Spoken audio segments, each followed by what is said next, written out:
So the bad guys too really pulled one of the strangest twists in the whole franchise, and they saved it for the end. Right after the credits roll, we get a quick but mind-blowing scene of Professor Mermalade, the fluffy little guinea pig that we see in the first movie and in the second one when Kitty visits him in prison. But as we know, Kitty makes a deal with the bad guys and they get him out. But now apparently he's not just an ex-prisoner, he's something else. Yup, that gold limousine that got sucked into space by the bad guys at the end of the movie, if you remember, turns out that it was all part of his plan. The limousine morphs into a full-on spaceship and rockets off into space, complete with Mermalade dramatically announcing that he's going home. What? What does he mean he's going home? Isn't he from Earth? Well, not actually. This reveal doesn't just change the ending of the bad guys too, it really contextualizes everything we thought we knew about Mermalade. His obsession with that meteorite in the first movie suddenly makes a lot more sense now, and all that weird tech and over-the-top brilliance that he had, yeah, makes a lot more sense now. So this is exactly what we're going to be talking about here in today's video, guys. We're going to be breaking down the post-credit scene and ending scene of the bad guys 2, and really showing you what it really means and what's going to happen in the third movie, knowing all of this. So without further ado, guys, let's just get right into it.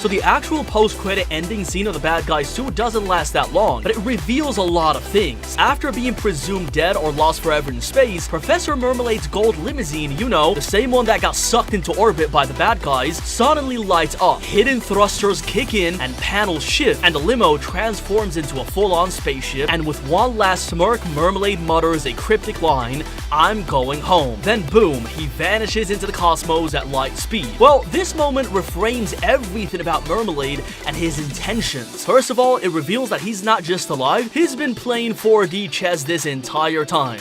His escape wasn't luck or coincidence, it was all part of a bigger plan. More importantly, it confirms what fans of the original Bad Guys books already suspected. Dr. Mermalade is actually an alien. Yes. So to fully understand what this post-credit twist means, we need to look at the source material, the Bad Guys book series by Aaron Blabey, the actual material which the movies are based on. In the books, Dr. Rupert Mermalade starts off pretty similar to how he's portrayed in the first movie, a highly intelligent, smug guinea pig who pretends to be a good guy while secretly masterminding evil schemes. But as the series progresses, things get a lot weirder. Around book 12, it is revealed to us that Mermalade isn't even from Earth. He's part of a powerful alien species known as the Doomsday Rabbits, and he's not just some rogue scientist, he's literally an alien prince. His species exiled him to Earth as punishment for his tyrannical behavior, hoping he'd mellow it out. Spoiler alert, he did not mellow it out. Instead, he begins building high-tech weapons, mind control devices, and eventually plans a return to space, bringing with him an army of unwilling followers, terrifying alien creatures, and a whole new level of chaos. And his goal? Galactic domination. Not just Earth, everything in space. He wants it all. That's the actual goal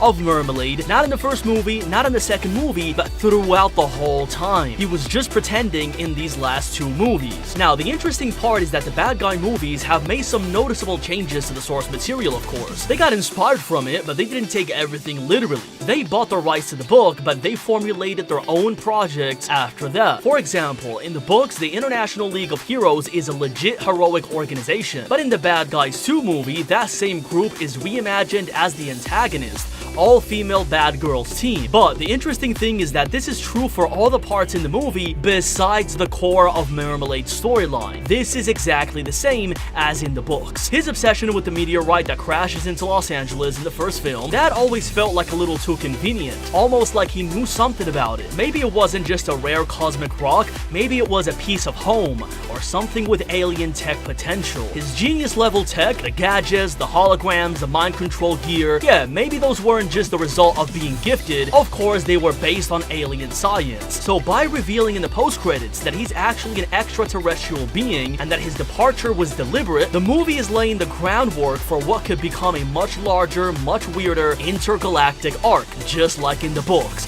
And oh boy, does it get really interesting. In book 5 of The Bad Guys, we see an intergalactic gas. The bad guys literally rocket into space to pursue Mermalade, and they steal a spaceship heading to the moon, and they get trapped in a tractor beam that pulls them down to an alien base. Space hijikins ensue, and Piranha's infamous burritos cause an accidental suit explosion, and there is a fart-powered sabotage, and the bad guys must infiltrate Mermalade's lunar lair to stop looming disaster on Earth. This mission marks the franchise shift from being petty heists to full-on interstellar adventure, which is exactly what we're gonna see in the third movie most definitely, and firmly positions Mermalade as more than just a guinea pig that's acting stupidly like in the first movie. He's building alien infrastructure, operating from another world, and in the shadows. Then we have book 6, Aliens versus the Bad Guys. The most direct source of Mermalade's true identity is this one. This book basically ramps up the weirdness to 11. The bad guys find themselves on a moon base overseen by Tugwell, an alien creature with grotesque tentacles ending in tiny butts. Yes. One by one, our heroes get captured, and Snake debates ditching them but eventually risks everything to save them. In a climatic reveal, Mermalade, no longer disguised,